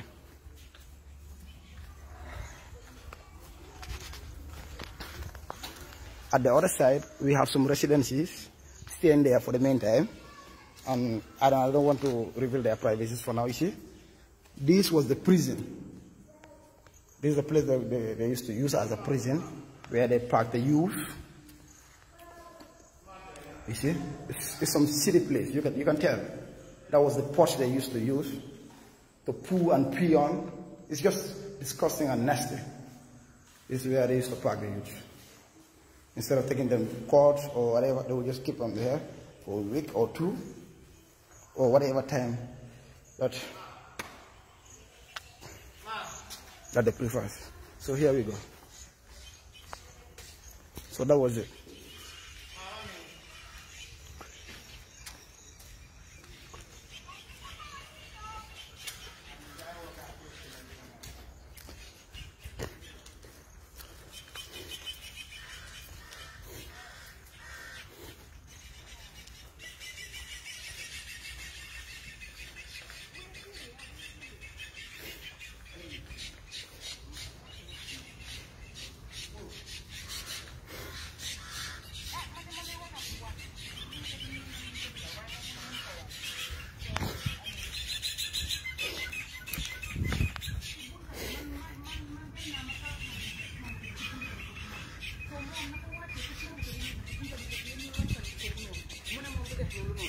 Haji, loolu la ñuy def dañu dem wàccee si nga dem sa yoon. yow nga ne ñu dem ñu listen. non non non kii waaye kii warul laa def man naa la jox lii nii hey man naa léegi man maa ngi nii hey déglu ma man Haji nanga rek waa ci la rek man maa ngi nii déglu ma fas ma ci la rek defuma loolu noonu ci la rek. yow du benn nee na yow doole bu nga am man ama doole bu waaye man su yow su suma doole nga nekk man naa la indi fii suma doole nga nekk doole bu nga am man ama doole Haji dama waaye dama bëgg a wàcce kii ma du wàcce lu may def dégg mën a dal rek nanga rek bul yuuxu come on man easy. waaw baabu naka laa koy wàcce kii mu ne du ko wàcce naka naa koy wàcce naka ngay wàcce nene bañuma loolu yëpp de bañuma loolu yëpp moto bi mu ne du taxaw pour mu wàcce everything si bunda bi right side mu ne du taxaw pour wàcce nañ ko wàcce everything wala you want us to do that? yeah okay man moto bi du boom obstruct suma moto bi de xam nga man suma moto bi mun naa demee nii so just wàcce ko in front of my car rek understand nga ko man naa mun a dugg si moto bi kii mu ne déedéet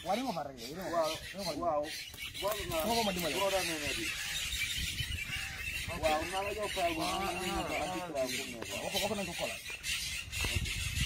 léegi ma nan ñuy wàcce ko li sa ful wala ñeneen la yaa ko moom ful ñu dem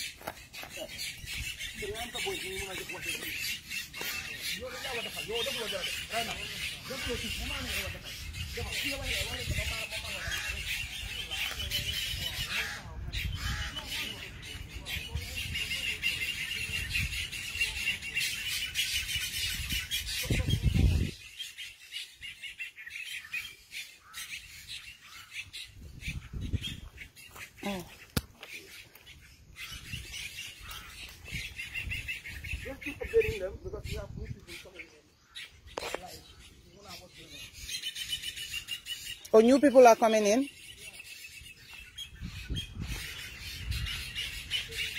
I think we need to get close then, so that let me get close so you guys can see. Oh, hello. Okay, all right, thank you.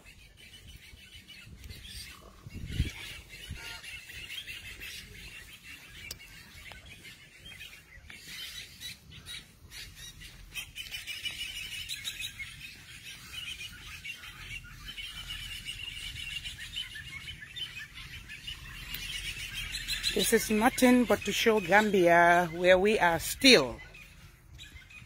Fiñ nekk rek loolu laa leen bëgg a won ngeen gis ko ngeen xam ngeen jàng.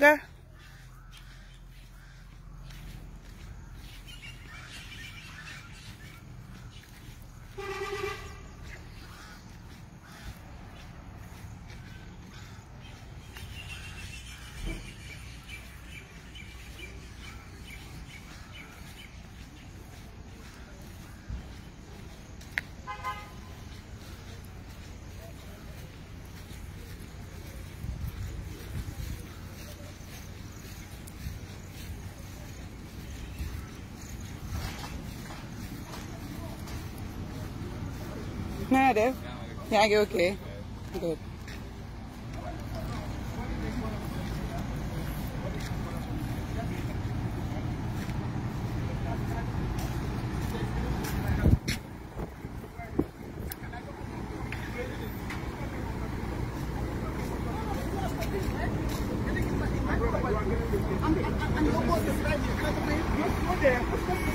Okay.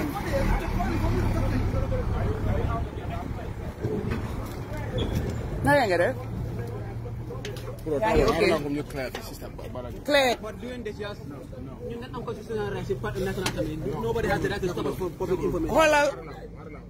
Kaluta muy hard, déglu bro. Man maa ko invite fini. He's coming under my authority. Xoolal ki journalist la waaw. Ah?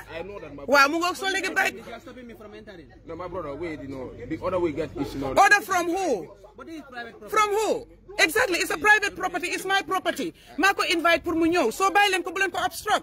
Don't do that. Ñaan. Waaw exactly man maa ko indi. So bàyyi ko mu def liggéeyam. Start doing your job from here. Okay, that's good. I'm glad. Come in. Come in. Come in, sir. Come in.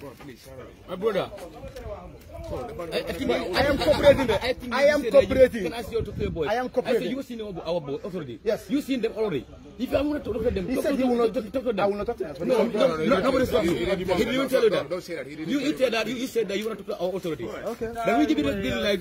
So who are you waiting for him to enter? I don't know. The order we have, let us know allow anybody to get inside. That's the order we got here. Hide, but man, I have a right to bring anybody. This is a journalist. I invited the journalists for them to cover the injustice that is happening. So why would you stop them? Why would you stop them? I don't understand. Why would you stop the journalists? Okay, can I see your boss? You see that? You don't. No. Don't even try it. Don't even try it. Don't even try it. My people don't get Do not even try it. in this compound. Don't even try it. I don't know why you have to stop the journalists from doing their job. Anything, man can what a dealer. You don't have to stop anybody else, especially journalists. Journalist, you're stopping me. Like seriously? That's not an ordinary person. He's a journalist. Exactly. He has nothing to do with what is happening. He's independent. So allow him to cover. You deal with me because I'm the owner of the property and I invite them to come here. So I don't see the reason why you're stopping them. Why will you harass the journalists to get in this compound? Why? I don't know. Why?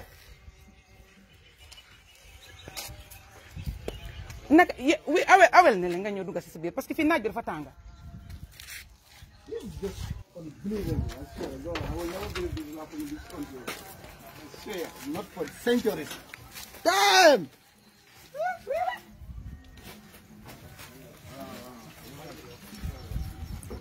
Yes, it's interesting. It's interesting. Yeah, that's it's interesting. A fast network journalist, as you guys. It is really interesting. And now they're trying to stop these journalists to get in this group. That's what they're saying. And the authority came from their bosses. As usual, our bosses.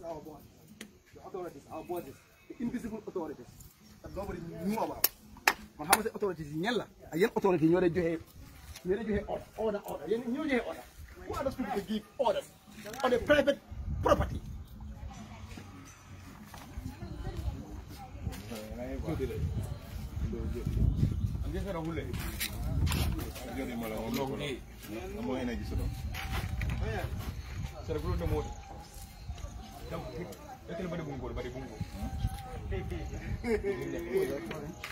Hello. How are you? I'm good, thank you. I am right here at our property in Bijijo, the former anti-crime. Yeah, and one of your journalists has arrived to cover the events because we are being obstructed and say we will enter.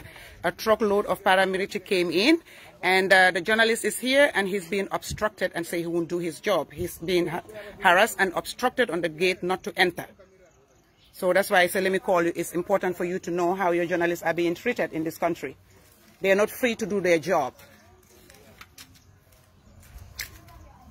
From Kirfatu. No, not Kirfatu, from Fatu Network. Fatu Network, not Kirfatu. It's from Fatu Network.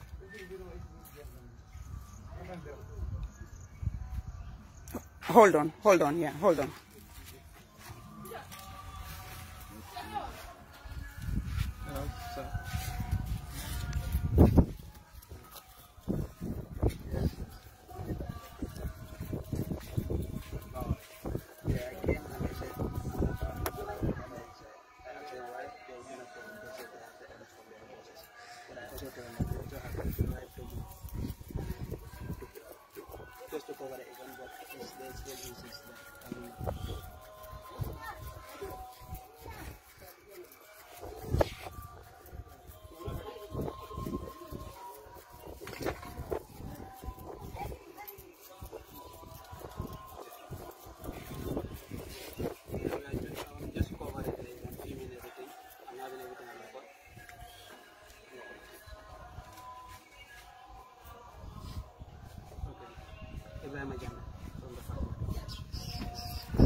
Hello? Okay, all right. Thank you. Yeah. I'm also on Facebook Live. Everything is on record. Yeah. Thank you. All right.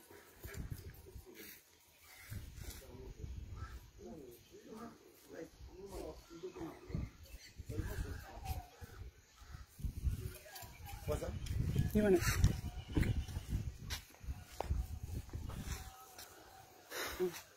All right, thank you.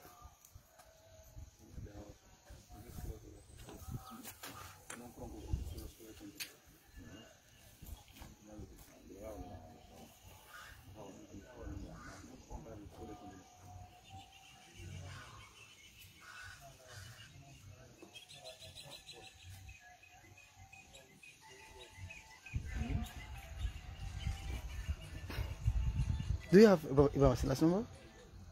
Can you please call him?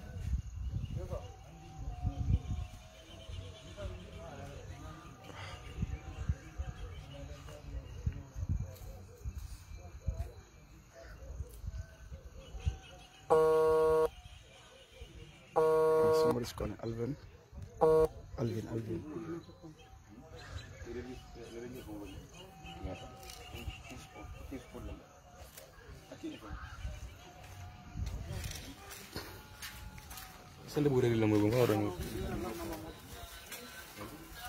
As you guys can see, that's the Fatu Networks vehicle. They just came in to cover this event, and here we have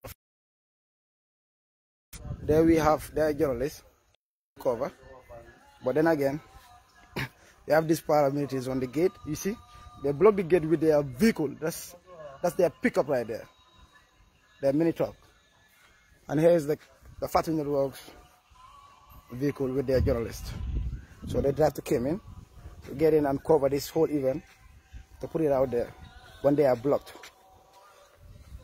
This vehicle right here you are seeing is the paramilitary vehicle.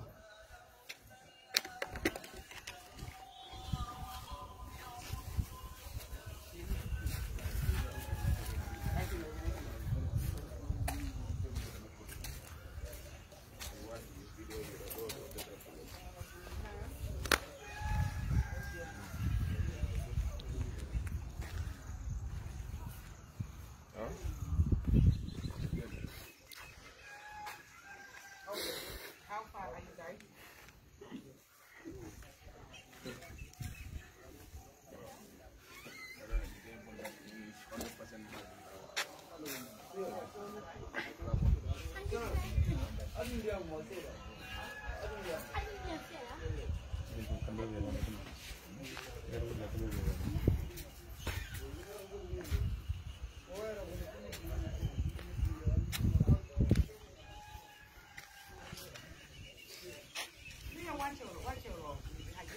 Sorry. Can you help me with this? You watch it. Have you time? Have it.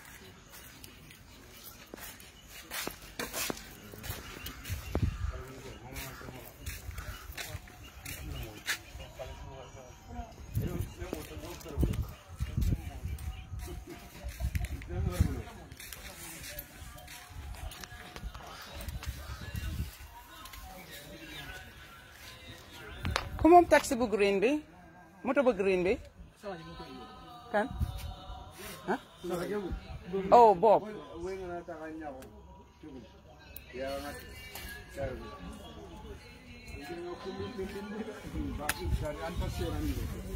Pick na. Pick angle.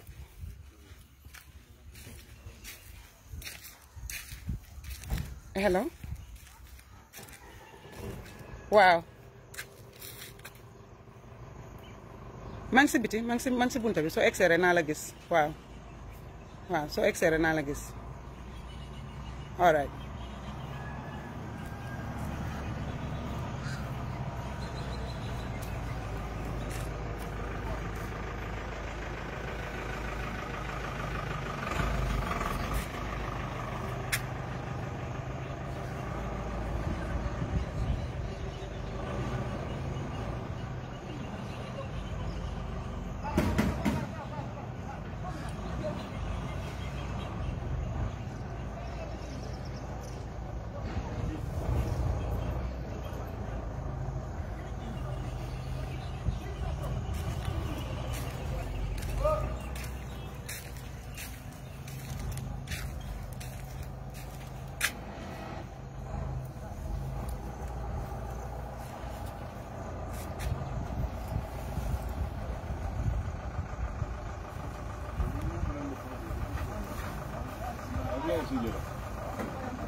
Samba ok baala ma jox ma xaalis ma fay kii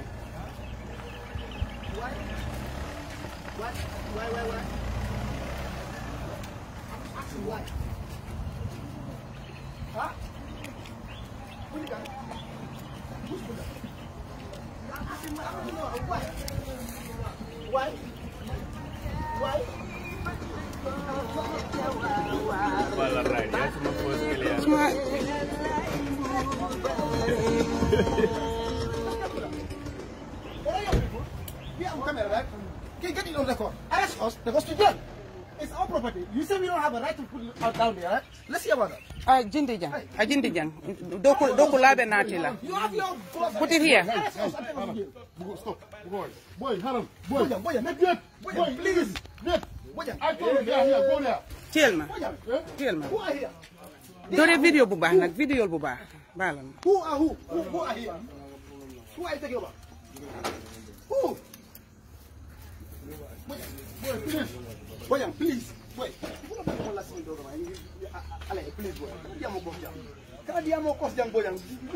Boy, sister, please. This is not yours. You have no right over this. This is mine. Arrest every one of us. Arrest us. Boy, take it easy. Arrest us. Tell your boss to come and arrest us. Take it easy. Tell your boss to come and arrest us.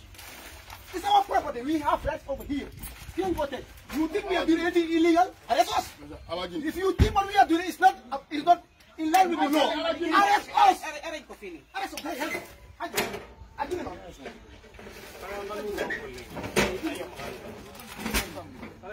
Why is it taking you so long for you guys to arrest us? Since you believe what we are doing is illegal. Since you think what we are doing is illegal, why? Hey, defal nak arrange ko. Pul ko sani. Ay, arrange ko bu baax ba. Defal nak bala saku mu ko. Kan ko arrange. Bro. Arrange ko. Bali ñom ñu ni ko. Arrange ko bu baax dem ba. Defal bu baax. Defal bu baax parce que taxawul bu baax. Boy, bro. Boy, bu len li. Hey, you don't go watch it. You block the gate that we will not get. How do you want to do that? It's that simple. Bojang, no. Hara, I'm gonna make it 2 minutes. Make it 2 minutes. Me holding your but if the mud cannot get in, we put it down. Do you want to know where the authorities are coming from? Then let's get to it. Come. You next one to you. Okay. This one like we can go on the way. So also do better and be better. Come on. What are you guys talking about? And it has to be on record. It has to be on record. Everything that's happening. No, I need him to record everything that is happening. No, but we need to know what is happening. We need to know. The world needs to see what is happening. Get there and know what's happening. Okay, you go there with the live. You go there with the live. So you stay there and see what is happening and see how they're pushing you, obstructing you for doing your job.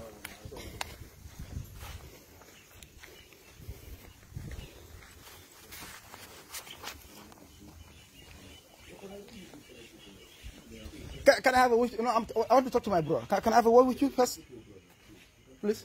Can I talk to him? Come over. Wait, Nena, first. Kai. Let's come. It's simple. If they want to talk to you, let them not talk to you in anything like a private like that. Everything we are going to talk about, let this be on record. I know how these people, they're crazy. Don't think they with you. And the one they should talk about. Exactly. Okay. Tell them this is the guy they want supposed to talk. That's it.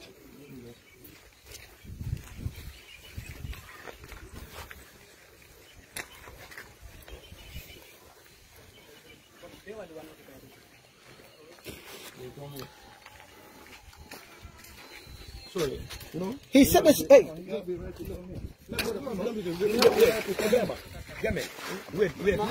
There you go. The harassment.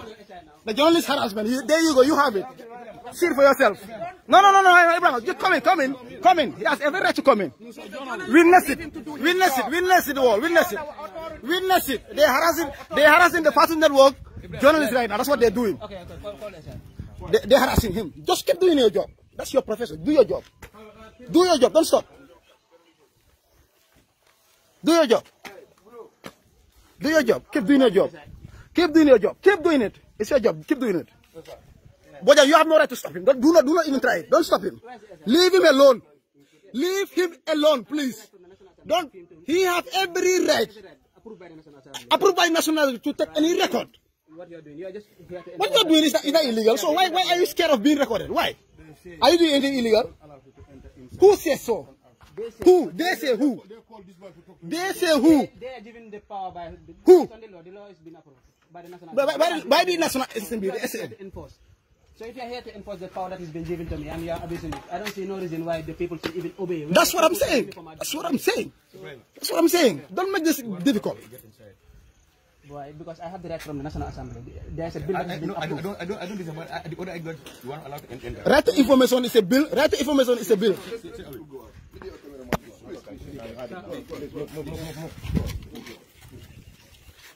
Okay, you have the documents, right? Get them. No, we don't have to go. No. Don't do that, sir. Hey, sir, don't do that. Don't do that. Don't do that. Don't do that.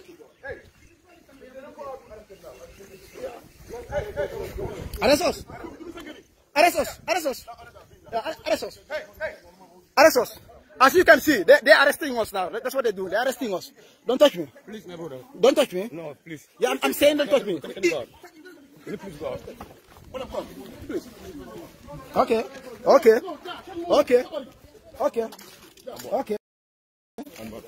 Arrest me.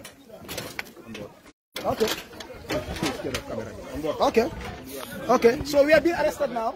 That's it. Nene, come. No, I'm talking to my sister. Just easy. Don't push me. My brother, let's go. Don't push me. Don't push me. You want to hit me? You want to hit me? Sit down. I will, but you cannot force me. I will.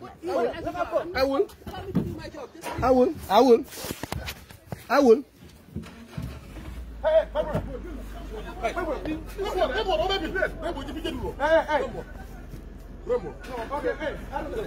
Nene. No, it's his sister. Let him talk to him. My brother, come. Let him talk to him. It's his sister. No, let him talk to him. It's his sister. Let him talk to him. Sir, don't do that, please. Leave him alone. Don't do that. Leave him alone. He has the right to do that. Don't do that. You don't have to stop him. Don't do that. Stop it. He's a journalist. He's taking us on video. Okay, let him go.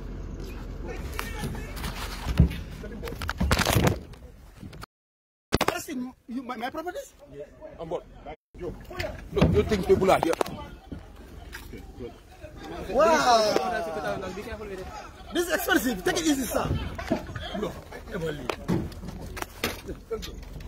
Sister, you're buying them.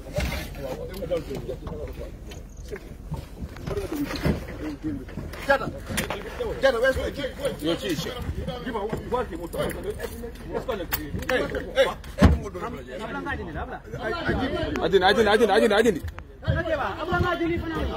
I didn't.